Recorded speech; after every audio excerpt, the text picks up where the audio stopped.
विद्यार्थी मित्र हो, आपण गणित विषयाचे मागील भागात प्रकरण 3 घातांक व घनमूळ पाहत होतो. त्यामध्ये आपण संख्येचा घातांक, एखाद्या संख्येचा घातांक जर 1/n असेल तर त्याचे वाचन व लेखन कसे करायचा, त्याचा अर्थ कसा, हे आपण शिकलो. यावर आपण आणखीन 1-2 उदाहरणे पाहून त्याची आपण आवृत्ती करूया. उदाहरण पाहूया. पहिलं उदाहरण 11चा 1/5. याचे आपण शब्दात लेखन या पद्धतीने करू शकतो. 11चे 5वे मूळ. 11चे 5वे मूळ. आणखीन एक उदाहरण पाहूया. 37चा 1/8. याचे आपण शाब्दिक भाषेत लेखन 37चे 8वे मूळ या पद्धतीने लेखन करू शकतो. हे झालं चिन्हात दिले असताना शाब्दिक भाषेत कसे लिहायचे. आता शाब्दिक भाषेत दिले असता, शब्दात दिले असता त्याचे चिन्हात कसे लेखन करायचे. 32चे 6वे मूळ याला चिन्हात आपण या पद्धतीने लिहू शकतो. 32चा 1/6. चौथं उदाहरण पाहूया विद्यार्थी मित्र हो. 75चे 7वे मूळ याला आपण चिन्हात या पद्धतीने लिहू शकतो. 75चा 1/7. 75चा 1/7. हे मागील भागात आपण शिकलेलो आहे. या भागात आपल्याला दुसरा मुद्दा पाहायचा आहे. संख्येचा घातांक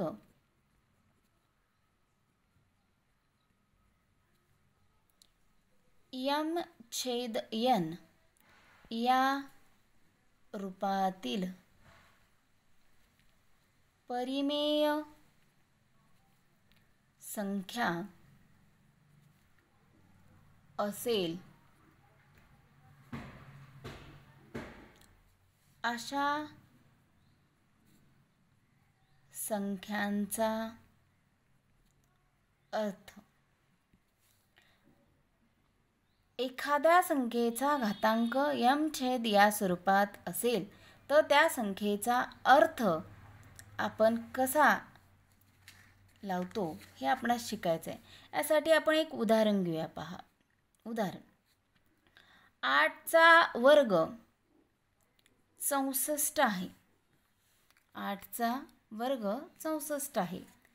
64चे घनमूळ. 64चे घनमूळ याला आपल्याला घातांकित स्वरूपात या पद्धतीने लिहिता येईल. 64चा 1/3. 64चा 1/3 बरोबर 4. 64 ही संख्या 8चा वर्ग 64 आहे. विद्यार्थी मित्रांनो लक्ष द्या. 8चा वर्ग 64 आहे. 64चे घनमूळ मी म्हणते 4 आहे. याला या पद्धतीने सुद्धा लिहिता येईल विद्यार्थी मित्र हो. 64चे घनमूळ 1/3 या पद्धतीने लिहून याचं घनमूळ 4 येतं. 8चा वर्ग कंसाचा 1/3 बरोबर 4. म्हणजेच 8च्या वर्गाचे घनमूळ बरोबर 4. लक्षात घ्या विद्यार्थी मित्र हो. 8च्या वर्गाचे घनमूळ 4. 8चे घनमूळ 8 या संख्येचे घनमूळ 8चा 1/3 बरोबर 2. 8चे घनमूळ 2. 8च्या घनमुळाचा वर्ग.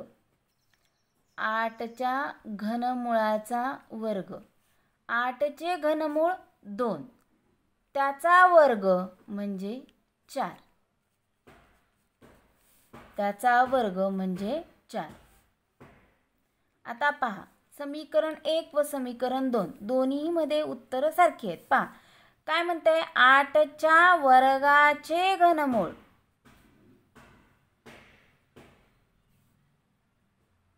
8च्या वर्गाचे घनमूळ 4. आणि दुसऱ्या समीकरणात काय म्हणतो आपण, 8च्या घनमुळाचा वर्ग. घनमुळाचा वर्ग 4. दोन्हीही समीकरणामध्ये किंमत ही सारखीच आलेली आहे. म्हणजे 8च्या वर्गाचे घनमूळ, 8च्या वर्गाचे घनमूळ बरोबर आहे 8च्या घनमुळाचा वर्ग. म्हणजेच 8च्या वर्गाचे घनमूळ 8च्या घनमुळाचा वर्ग. दोन्हीही सारखेच आहे. घातांक पूर्णांक संख्या असताना, घातांक पूर्णांक संख्या असतानाचे घातांकाचे जे नियम आहेत तेच नियम घातांक परिमेय असणाऱ्या संख्यांसाठी आहेत. घातांकाचा हा नियम वापरून 8चा दुसरा घात कंसाचा 1/3 बरोबर 8चा 1/3 कंसाचा दुसरा घात म्हणजेच 8चा 2/3. यावरून विद्यार्थी मित्र हो, 8चा 2/3 या संख्येचा अर्थ 2 प्रकारे लावता येतो. पहिला अर्थ पहा, 8चा 2/3 8चा वर्ग कंसाचा 1/3 8च्या वर्गाचे घनमूळ. आणि दुसरा अर्थ 8चा 2/3 8चा 1/3 कंसाचा वर्ग 8च्या घनमुळाचा 8च्या घनमुळाचा वर्ग. याचा अर्थ आपल्याला 2 प्रकारे याचे वाचन करता येते. आणखीन एक उदाहरण पाहूया विद्यार्थी मित्र.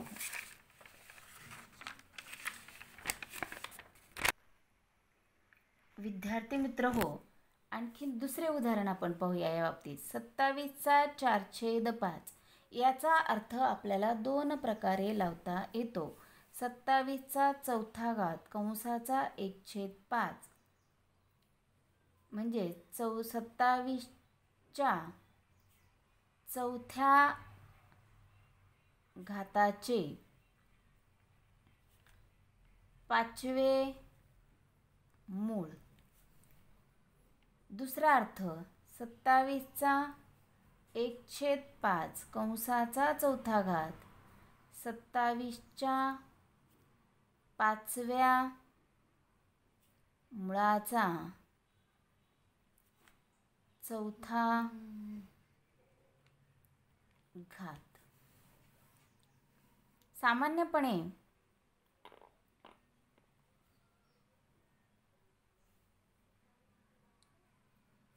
चा यमवा छेद n सामान्यपणे चा m छेद n या संख्येचा अर्थ दोन प्रकारे व्यक्त करता येतो. एचा m/n बरोबर एचा m-वा-घात कंसाचा 1/n म्हणजेच एच्या m-व्या घाताचे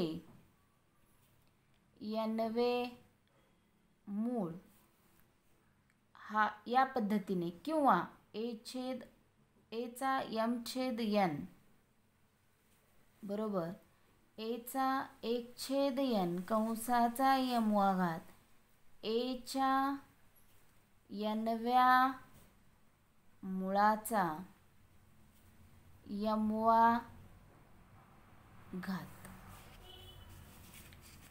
विद्यार्थी मित्रो, या धर्तीवरती आपण सराव संच 3.2 सोडूयात.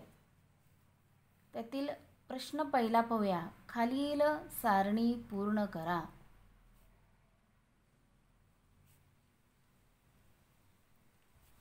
आपण सारणीतील उदाहरणे एक एक सोडूयात. 225चा 3/2 याला आपल्याला दोन पद्धतीने लिहायचं आहे. 225च्या दुसऱ्या मुळाचा तिसरा घात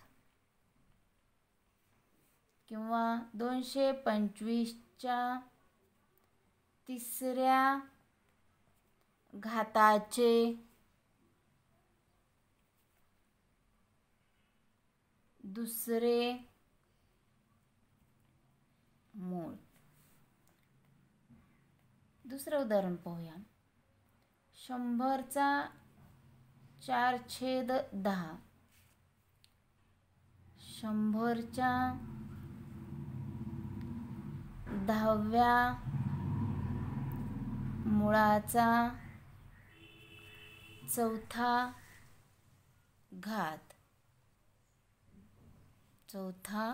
घात किंवा 100च्या चौथ्या घाताचे 10वे मूळ. चिन्हात दिले, शब्दात लिहिले. शब्दात दिलं असेल घातांकात व्यक्त करता आले पाहिजे. प्रश्न दुसरा. परिमेय घातांक रूपात व्यक्त करा. त्यातील पहिलं उदाहरण पाहूया विद्यार्थी मित्र. 121च्या 5व्या घाताचे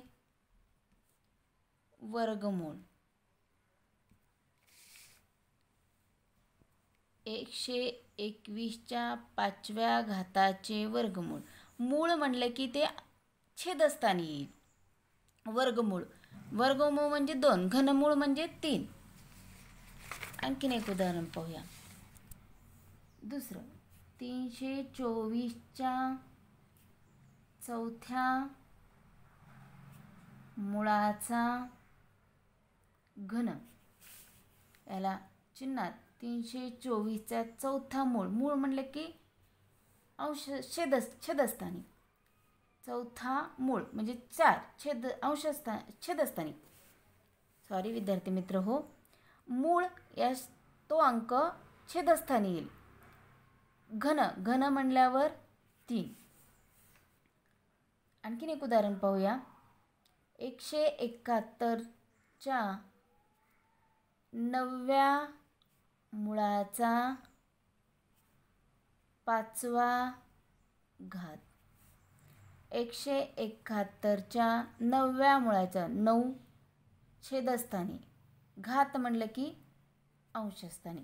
5/9 9व्या मुळाचा 5वा घात.